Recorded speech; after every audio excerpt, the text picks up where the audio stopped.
Honestly, I don't know who the fuck to trust. Is he my friend or my And we're live.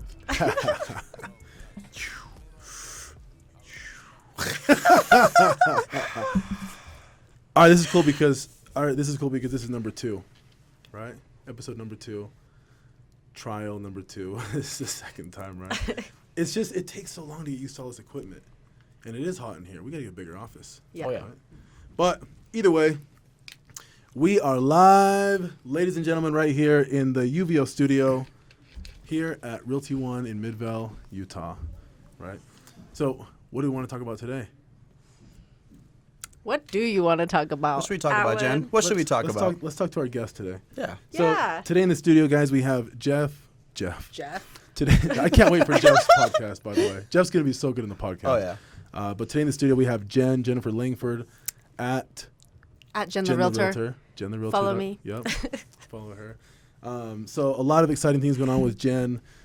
Today we have her in the studio, and we are going to be discussing how Jennifer came to be Jen the Realtor, right? So, Jen, where are you from?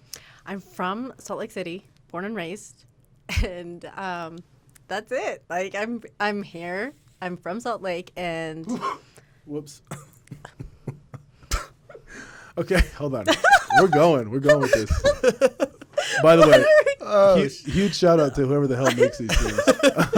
I'm so hooked on these damn things. Oh, I'm so hooked I on these literally. things. This is so funny. I'm so hooked on these things. I just got Alan hooked on these things. You He's did? buying these now. No, not really. Okay. A little bit here and there. I mean, They'll grow on you.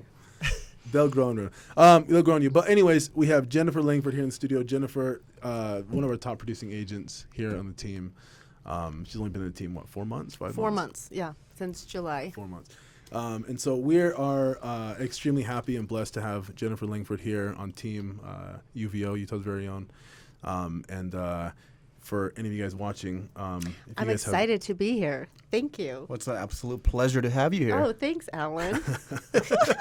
we're happy to have you here. But the viewers and everybody else watching, we want to get to know Jen, right? And who she is, where she's from.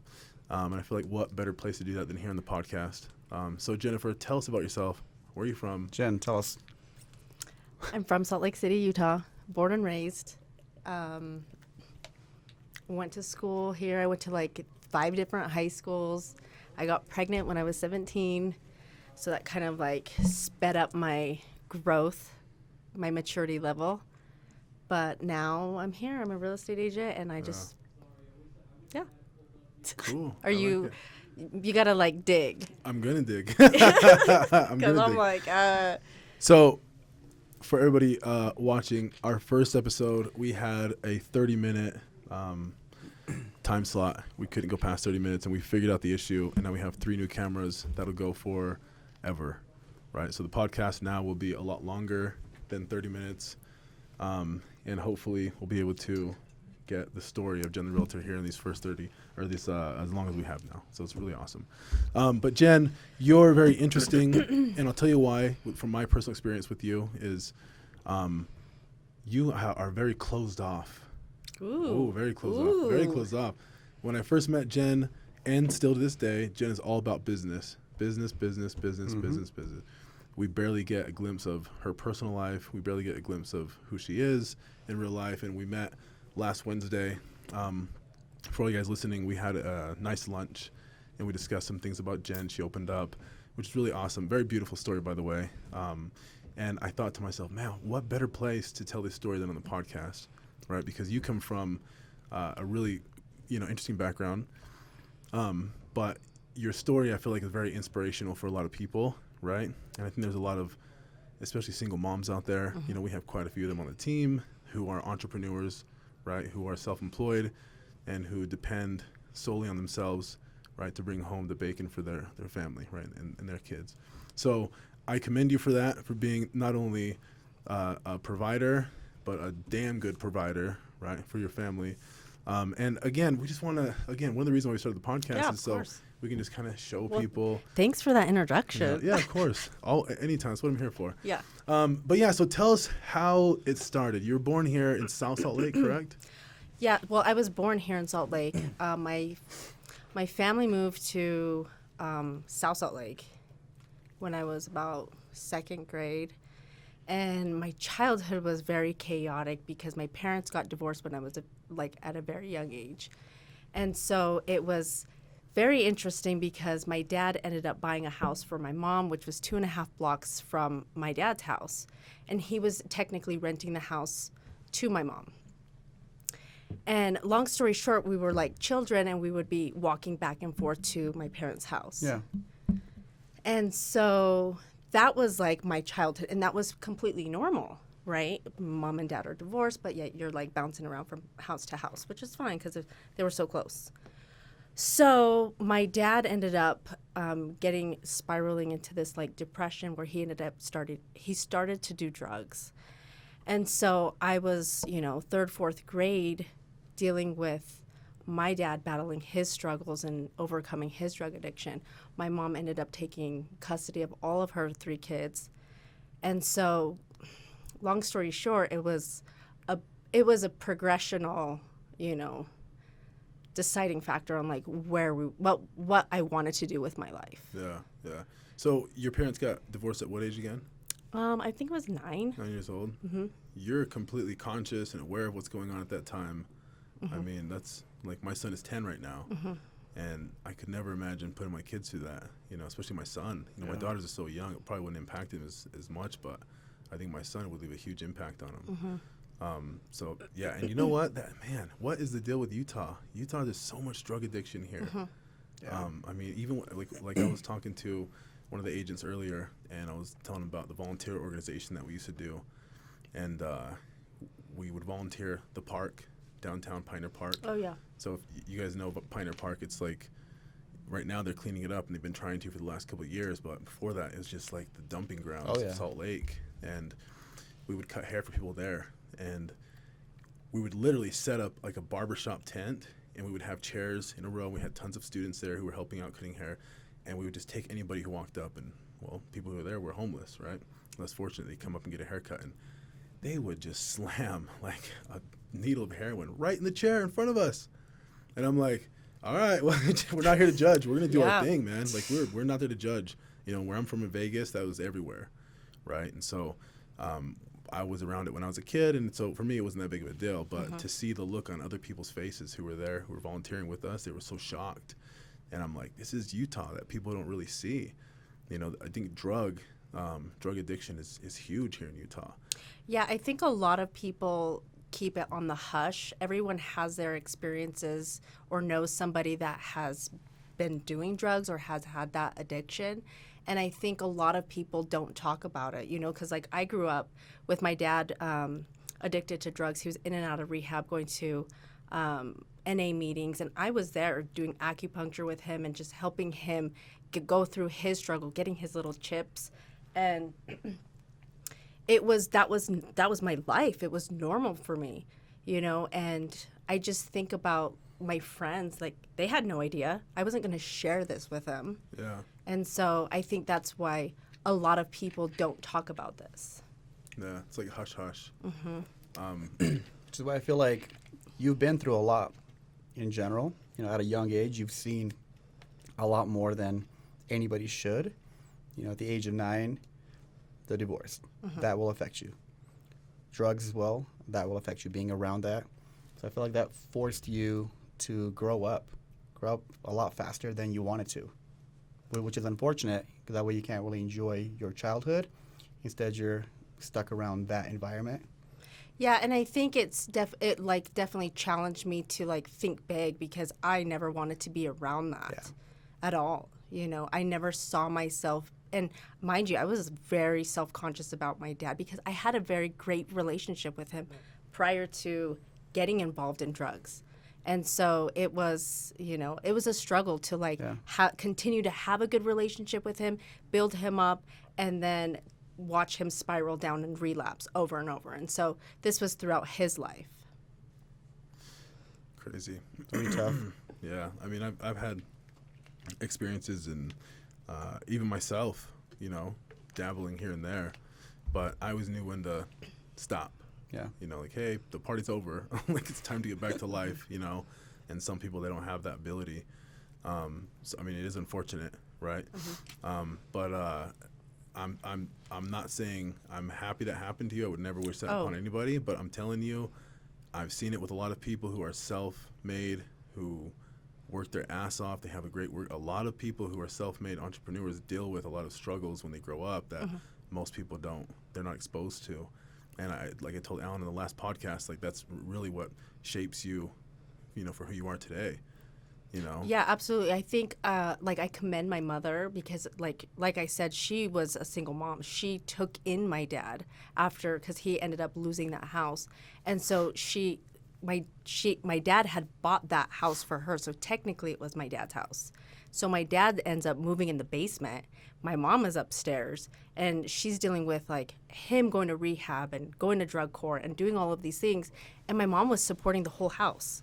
And so I think that's where I get a lot of my hustle and my drive is just seeing her overcome and trying to help everyone. Yeah. And so, yeah. So you're 9 years old. The divorce is happening. They're still living in the same house. Right? This could be probably a little chaotic. Oh, it was so chaotic. Yeah. They're fighting every day, and it's like normal. They're fighting, and then back and forth, and my dad ended up taking my mom to court because they like got in a fist fight. She ended up hitting my dad with like a tortilla roller. Oh man. Yeah, she had to go. So then she had to go. So she had to go to anger management. It was like this big thing. So this is like my life growing up. Yeah.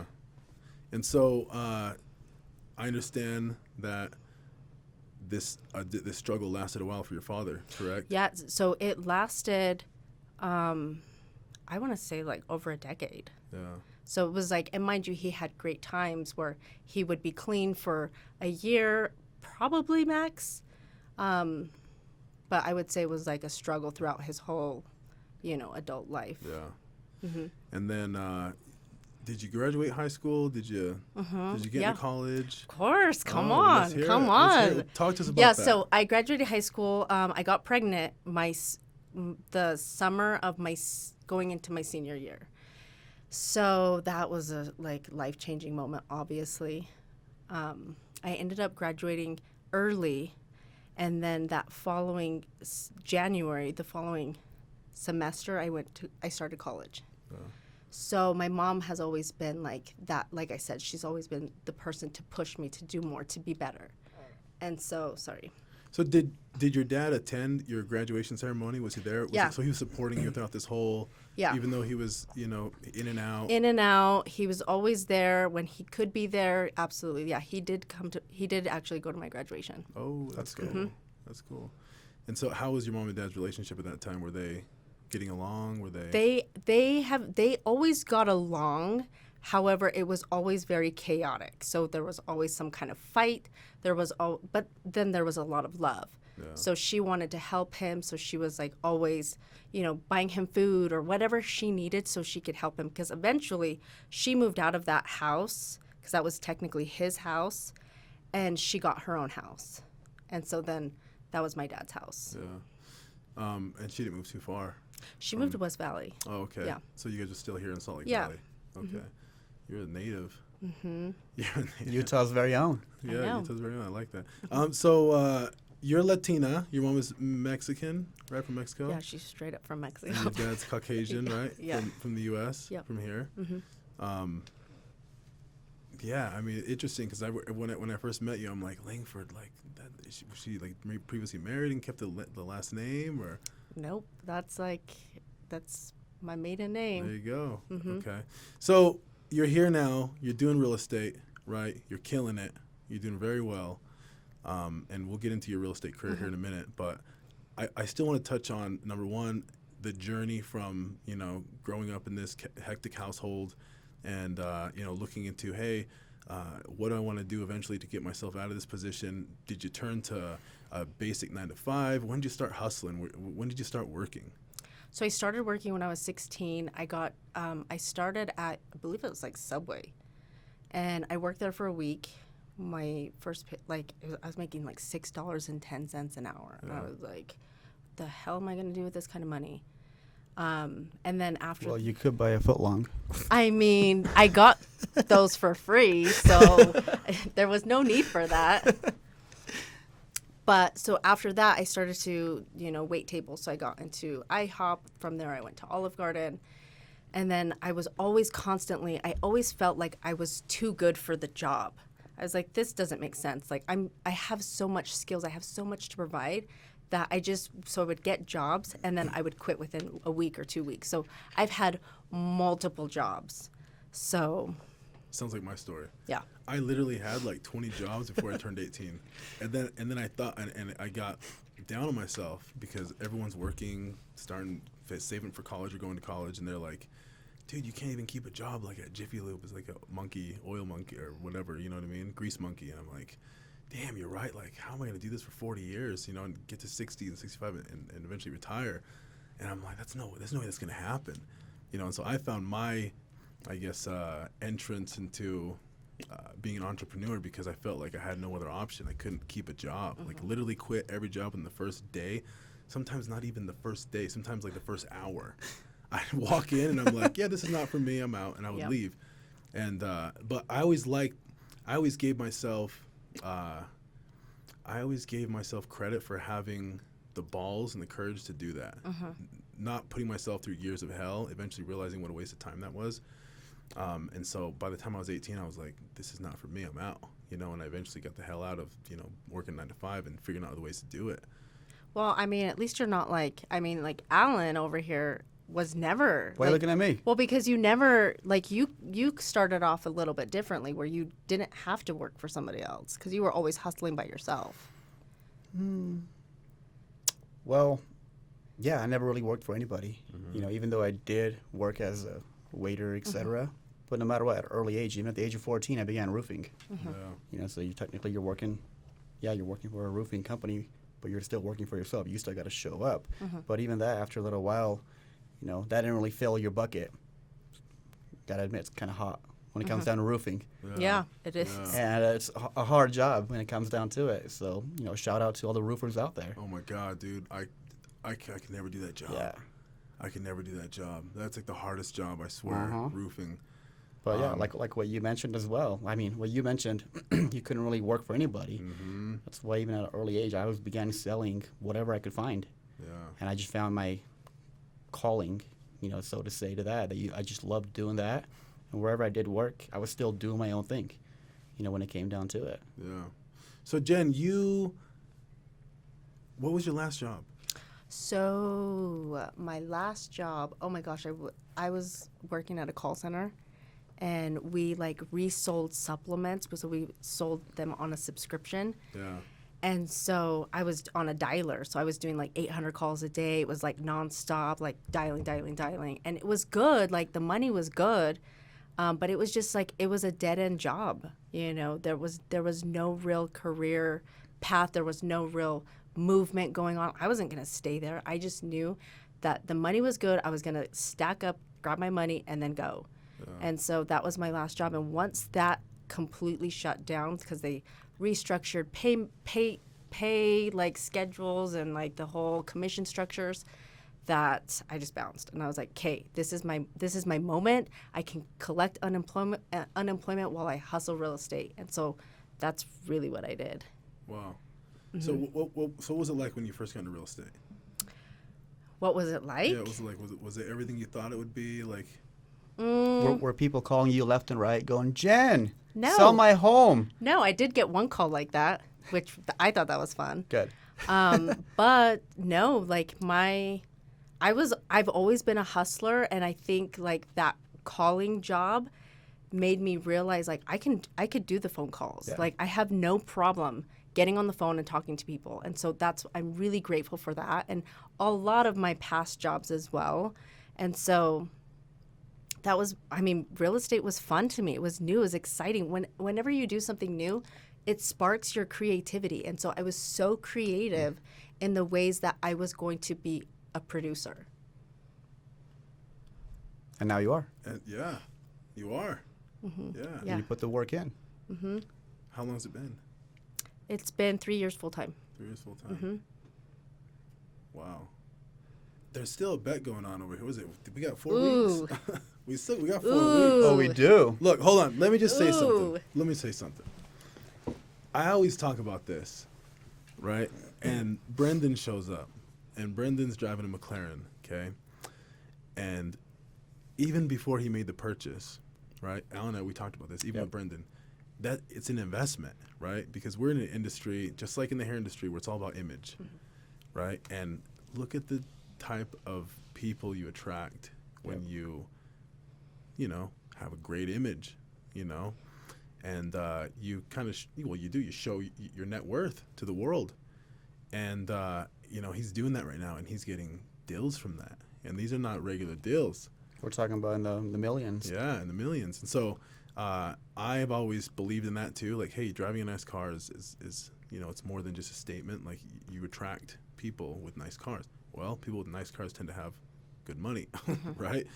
And so we've had this conversation before, and I'm over here like, Jim, you're making great money. Like, let's get you in a nice car. I know. I actually really do need a new car because, like I said, I've had problems with my car since the moment I bought it. Yeah. And so I'm ready to make that move, to be honest. So it's coming. I'm looking forward to doubling up. I mean, no. It's Double coming. nothing. There's no need for that. Double or nothing. Double or nothing. We already called it. Yeah. But we're jumping ahead, and I don't want to, because I feel like, number one, the reason why we're doing this podcast is we want to inspire people. Okay, that's the whole point of this thing. You know, I have a pretty unique story myself. You know, Alan has a really unique story. You know, you as well.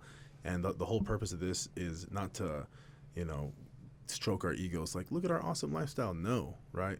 The purpose of this is to show people that you could go through fucking hell and pull yourself out, right? And become something that's, you know, have a life that's fulfilling, right? And be able to impact and inspire other people. And I feel like for me, you know, in my journey, just being alive on this earth, I've learned that, you know what, when you make good money, you know, you can help more people. And so, but it didn't start that way, right? For myself or Alan or for you either. So going back to when you're younger, you know, I do want to figure out, like, hey, how did you get shaped to be this person? Because I know a lot of people your age. I grew up with a lot of girls your age. You and I are very close in age. And not a lot of them think like you, right? Not a lot of them have that ambition. They don't have that drive. I'm not putting them down. I'm just saying, when I look at Jen, and you and I've had this conversation, we kind of look at you like a man. Like, I'm just being. Jen's a homie. I do get that a lot because I'm like I'm an aggressive female and I'm very dominant, and so I come across like a lot to a lot of people. Yeah, and it shows. And again, we like it. Like, we love everybody on this team, right? But when we sit and think, like, Jen is a very unique individual, and when I met you, like I said, you had this wall up where I'm like, she's all business, and I know nothing about this person, right? Even when I first met you, and we joke about this all the time, when you came in for the no, it wasn't even an interview. We were just kind of seeing where you were at and if you wanted to join a team. And when I asked you, you're looking to join a team, you're like, no, I haven't really thought about it. And I'm like, okay, bye. And I just kind of left the room, you know? Yeah, I was like, okay. But you didn't say that. You're like, I have this phone call. And I was like, okay, do And then he you. never came back. Right. I was like, do you? Right. I was zero offended, by the way. Of course. Like, I was like, okay. Yeah, of course. And you were. by the way, it was just catching up with Alan. Literally, that night, That's what it was. we ran into each other. You know, fate would have it. We literally ran into each other showing a property at like 8:30 p.m. off of on Harvard Avenue. It's crazy how it works. Crazy how life works. So that's what happened, right? And again, you start on the team and you're killing it. And I'm over here telling Alan, like, damn, bro. Day 2, she got a deal. Day number 2. Day number 2. I actually just got that one under contract, by the way. Congrats. Yeah, thanks. Dude, congrats. Yeah. So again, right? I'm like, who is this person? Like, Alan, has known you for a long time, and you came on the team. Junior high. Junior high. Junior high. Yeah. Yeah. We go way back. Way back. So, what were you like in junior high? Ooh, Were what you was I always this like? way? What Alan, was I you like? Tell us. Do you Alan. remember? Like, what are your memories of me? I do remember a little bit, actually. Was Jen always this aggressive and always this?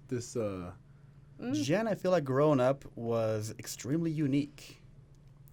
And to kind of elaborate a little bit more on that would be, I always just looked at her and like respected her. Even though early on, we didn't really talk a whole lot. I've known of her, she's known of me. We hung out with the same people. but I feel like it was always mutual love and respect. Every time we talked, hung out, or anything, we always had that respect for each other. From then and now as well. Yeah. So, But I was also very quiet in junior You high. were. I was very quiet. I was a completely different personality. You know, I think She wouldn't talk much at all. no, not at all. And I think that the moment I On a know side note, too, she used to date my best friend growing up, too. we're not going to get into No, that. Let's not no. get into that, okay? By the way, I don't know who you're talking about. I don't know. I can't remember. Which friend? But I think, with that being said, I think that my personality really started coming out in my early 20s, because that's when I realized, how am I going to make money? I need to make money in sales. And so I knew at that point I needed to be more outgoing. I needed to work on myself, my self-confidence, everything, in order to tap into that new market, this new person on who I was creating. what was your dad like? Was he a hustler? Was he a go-getter? No, my dad was a hippie. Wasn't he a musician? Yeah, he was a musician. I remember that takes some entrepreneurial, Well, yes, but he was a musician at heart. He wanted to be a musician fully, but he was just back and forth to Mexico in the winter times. It wasn't like that was just like his passion project, you know. But he was just a free spirit hippie. Didn't give a shit about anybody, what anybody had to say. Just wearing short shorts, holy shirts, like, you know. it's his thing. Yeah. I understand, and you told me this when we were at dinner, that he's no longer with us, right? And so I had a conversation with Daniel, a videographer, today. You know, he lost his father when he was younger, really young. And I told him today, I said, you know what, I feel like for a lot of people who experience death in the family, especially somebody so close, they develop this, it's almost like I don't want to say a skill, right? But being so young at an early age when you deal with death or somebody passing away very close to you, I feel like it does something to you, and it almost makes you stronger. I would say it does make you stronger as a person, you know, and I look at somebody like Daniel, who is, you know, he has a very interesting story, but Daniel is very talented. You know, you look at him, looks like a very happy guy, and, you know, he's had a really challenging life. And when he shared with me about his father passing, you know, it made me think, like, man, like, you know, I have so much respect for people who deal with that and still have a smile and still carry on and still hustle, right? And they're not a victim of their circumstance. And so with you, I think the same thing, because you shared with us, and like I said, when we first met, you were like a box. You didn't really share anything. And now, you know, we get to know each other a little bit better as time goes on. But when you told me that, I'm like, that explains a lot about Jen. You know, Jen, at a younger age, your father passed away, right? And you're a really strong person, right? And I don't know if it's because of that, but your father passed away at what age? It was 9 years ago, so it was like I was almost 21, I believe it was. Yeah, and it's a crazy time in my life, because the moment that he got diagnosed, it was within months that it was a terminal illness, so he died of hepatitis C. And I can't even tell you the amount of, like, trials and the different errors and everything that went on during that time, because it was so hectic, because it was like my whole family put their life on hold to dedicate time to him, because he had to stop working, and he worked up until the last month of that he passed away.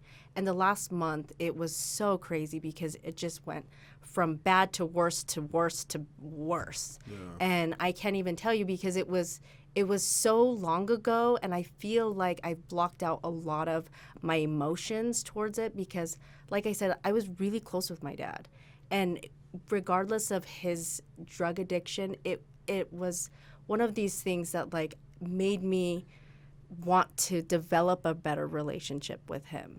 And so the moment that he died, it was a life-changing moment because I decided that I wanted to take over his house and I wanted to, build a better relationship with my son and all of these things. And so there was a lot of pressure on me on what I was doing with my life.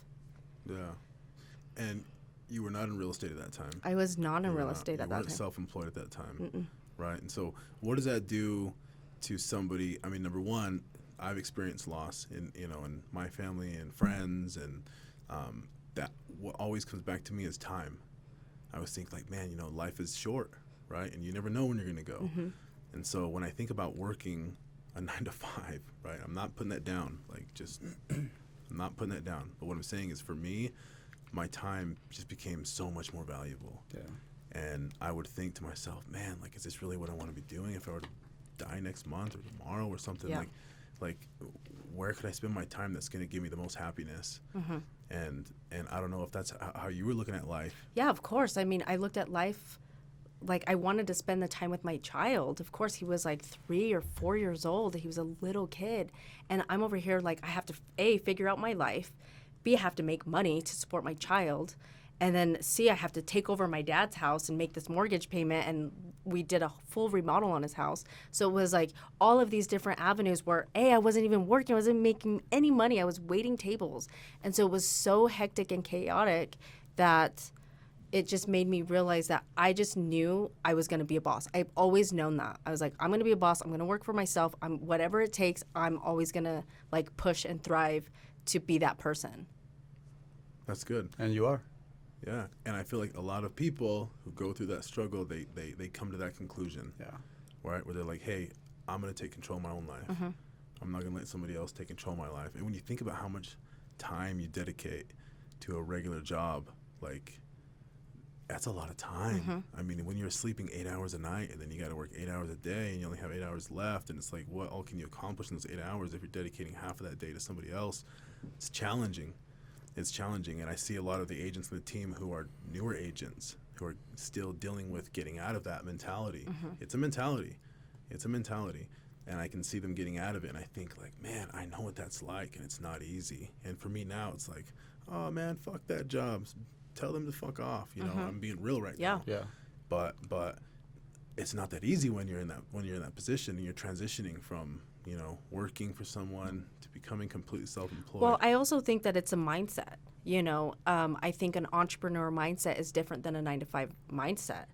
People that have an entrepreneur mindset are constantly think they eat, sleep, breathe what they're doing, whether it's real estate, whether it's starting your own business, whatever avenue it is, you're thinking that entrepreneur way. If you think 9 to 5, or if you work 9 to 5, you have that mindset where you take the weekends off, right? And you just you clock out.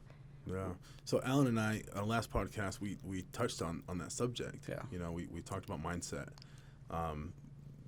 Mindset with Alan. I mean, Alan's mindset's fucking insane. Like, Alan has a crazy mindset. We don't clock out. We don't clock out. We don't clock out. And when you said eat, breathe and sleep, as an entrepreneur, sleep is kind of not even involved. I swear. You know what I mean? Even to this day. We were texting last night at 1, 2 in the morning. I was at the Capitol walking around at 2 Yeah, o'clock. I saw that. But you started early. Didn't you start early? Oh, yeah, I think 10, 30, 11 o'clock. The wife and I did some laps, went to the gym, did some meditation, we got home, went to sleep around 3 o'clock in the morning. That's something I hold very dear. Like, for me, to keep the stability that I have mentally is alone time, you know what I mean? And the wife came yesterday, which is very rare. It's usually me, right? When we have a sitter, she can come out or she'll go on her own. But for myself, I find just to find balance, I have to include a time slot in the day where it's just me and nobody, no phones, no nothing. It's just me. And I feel like I can get recharged. I feel like I get 4 hours of sleep from just a 30-minute, 45-minute walk by myself. And I feel like very, very important for mindset when you're an entrepreneur, when you're self-employed. Actually, 100% agree with that too. Whenever it comes down to it, going on a late night run, hour or two, whatever it might be, you've come back just refocused. You wake up, I'm trying to explain it. Yeah, you just have you get right energy. back in alignment. It's so true. And that's obviously what we need to cover here, right? Because we're all on the same journey together right now. We're all building a company right now. And mindset is so fucking important. It's so important. And we have another guest coming on the podcast here in about a week. Shout out to Brad Jensen, right? Key Nutrition. This guy has a really good mindset, a great mindset, right? And he's full-on entrepreneur. He's got a really great podcast too called the Key Nutrition Podcast. But Brad will talk about that and what's so important about, and Alan knows this more than everybody, nutrition and mindset. Health will be number one. Health is number one. Number one. Health is number one. So, Alan, you're dealing with some stuff right now. You have yeah. been, and you're getting blood tests all the time. Yep. And it's not for cancer or anything like that. Oh, it's no. for, well, I don't know Knock if this on. would. but it's for, I mean, you are trying to better yourself and Correct. improve your cognitive function, right? And we talk about it all the time, how important it is for you, to have really great cognitive function. 100% agree with And you.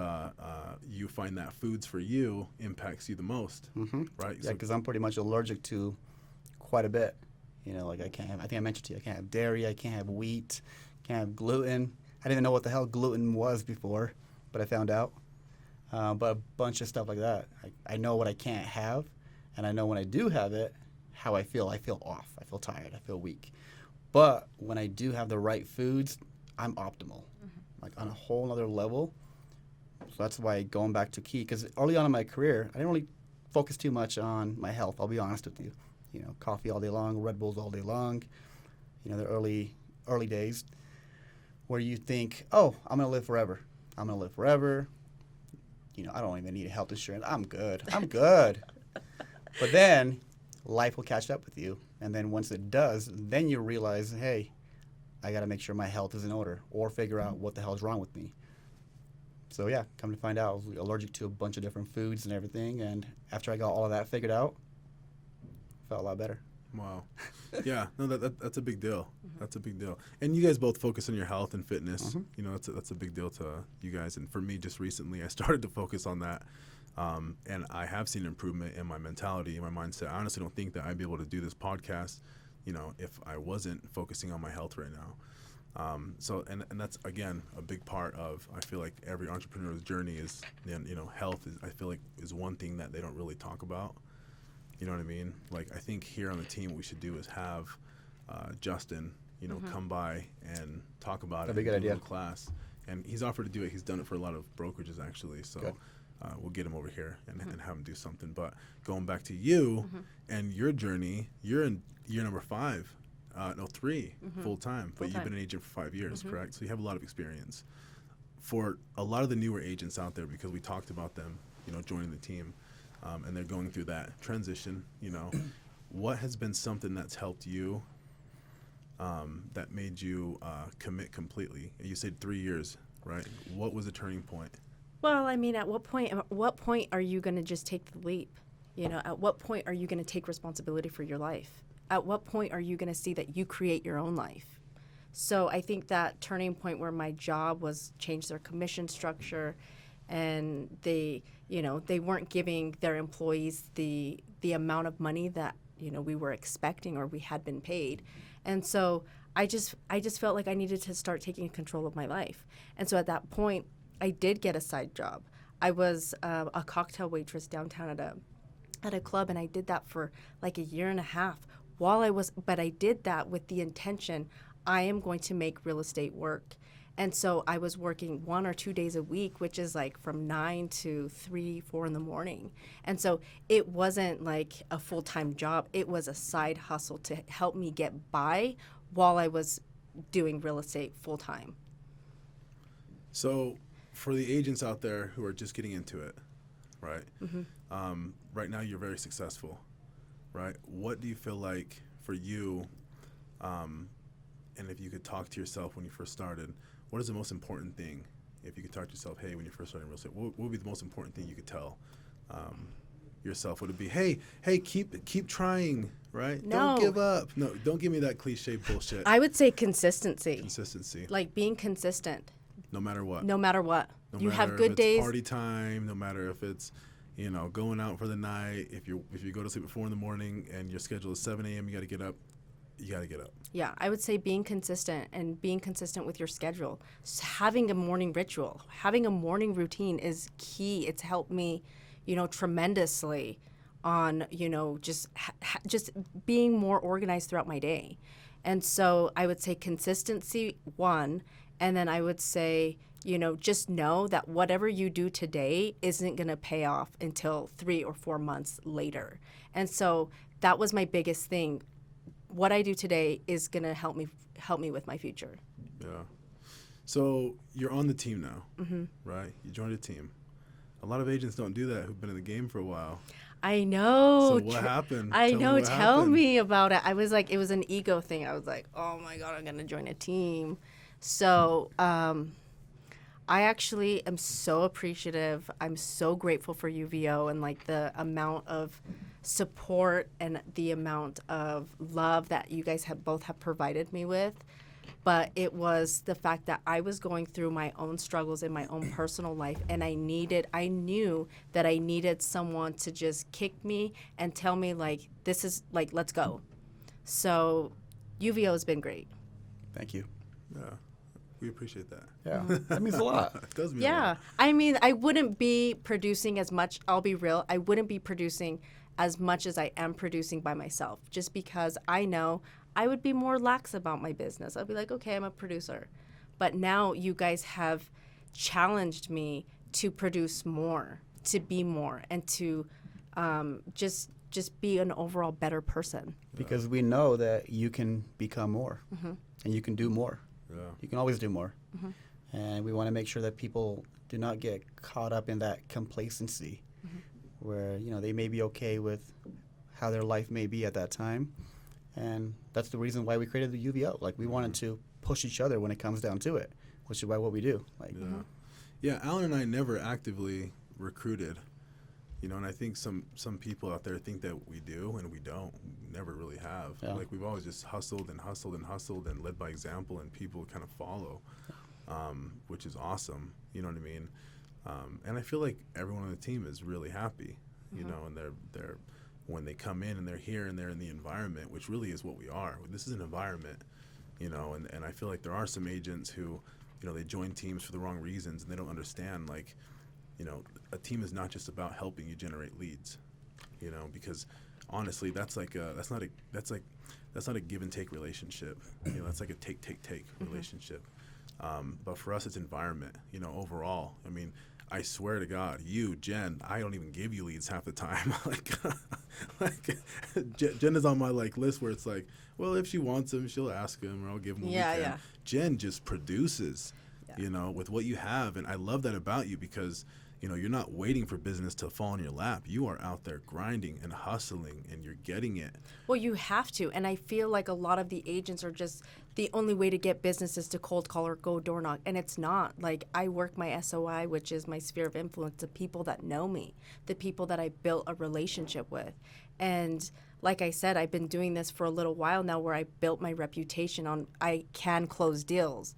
And so this is what I'm saying is like, why am I going to wait for a lead if I have the opportunity to work, my friends or family, which I've already created a relationship with, where I have zero relationship or connection with a random lead. I'm not saying a random lead is bad. I'm just saying I have an 80% more chance of closing a deal with someone that I've already connected with. true. So other ways of marketing and promoting business as coming from you, top producing agent, social media. How important is social media? I think social media is the new wave. I think a lot of older agents are going to die when they die. They're going to die when they die. But I think social media is actually, it's the key. It's the new wave. And for me to tell you, I've gotten random agents that follow me on social media that send me a referral that they don't even live here, but they're moving here. And it was the biggest deal that I closed, and just from an agent following me on social media. Wow. So, and that's what I'm saying, like, the power of social media is there. I've gotten multiple buyers from social media. I've actually gotten sellers from social media. So it works if you work it. But my whole point with social media is you have to be consistently posting, because if you post 1 or 2 times, like, you know, you're not going to capture, you're not going to devote just 1 or 2 posts and get an audience that way. Yeah. Which platform do you think is the most important? I mean, as of right now, I think YouTube.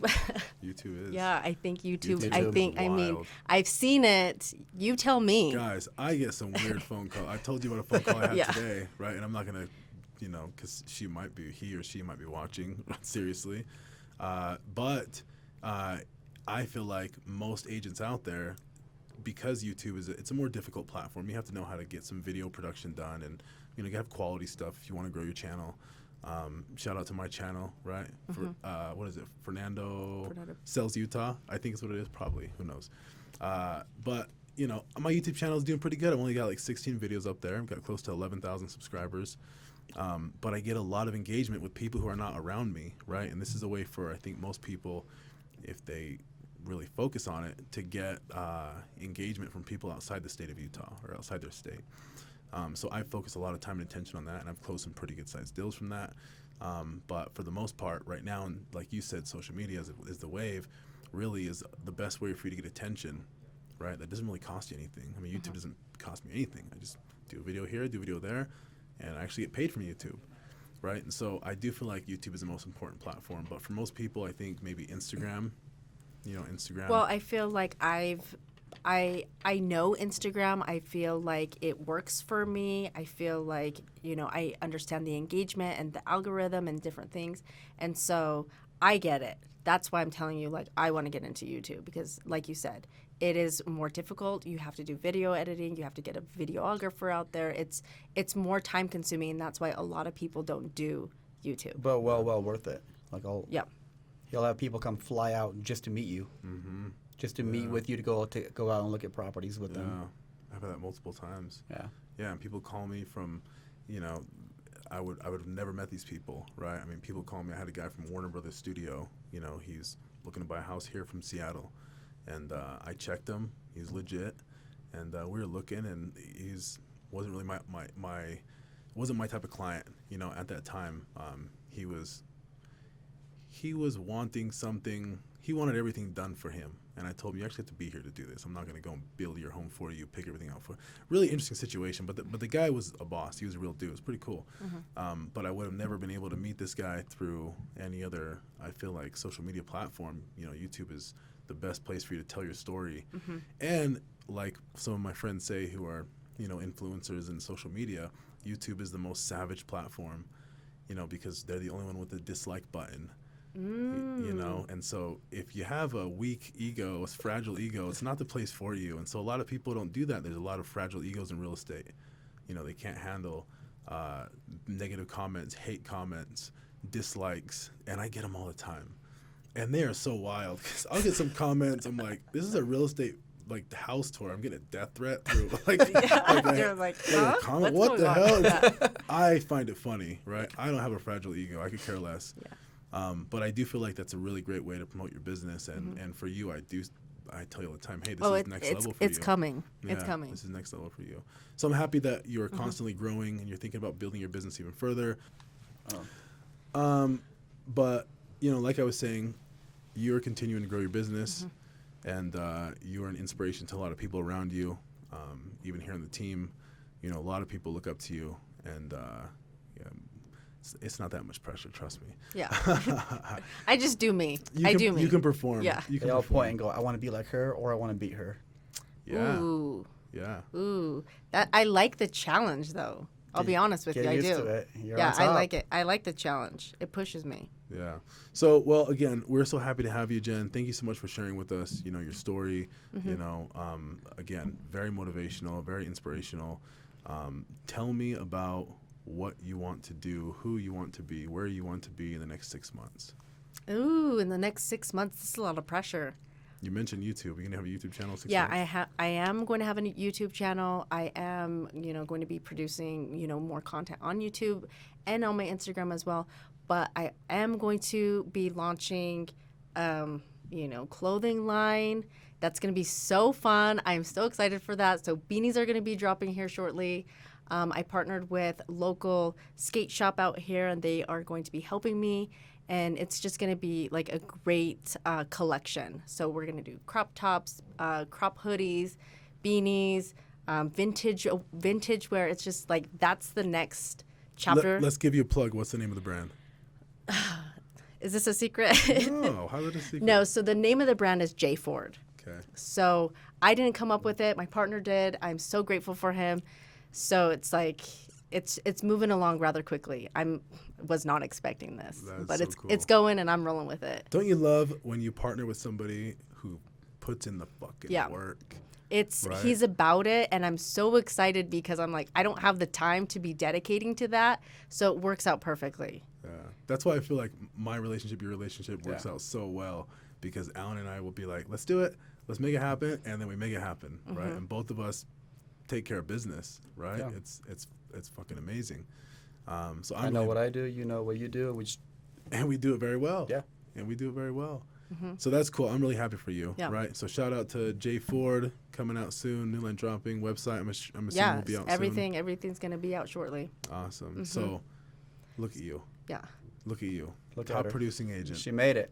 Top producing agent. She's making it. I'm making it. I'm still in the process, but Entrepreneur, yeah. self-employed, taking control of your life. Came from nothing. Came from nothing. Opening Against clothing all odds. Yeah. She had everything against her when it comes down to line. it. Yep. The family, having a baby at an early age. yeah. But not giving up. Yep. She never gave up. There you go.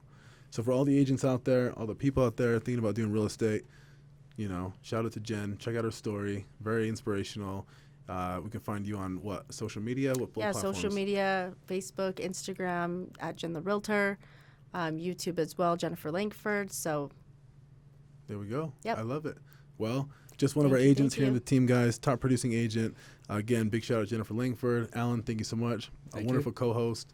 And we will see you guys next week.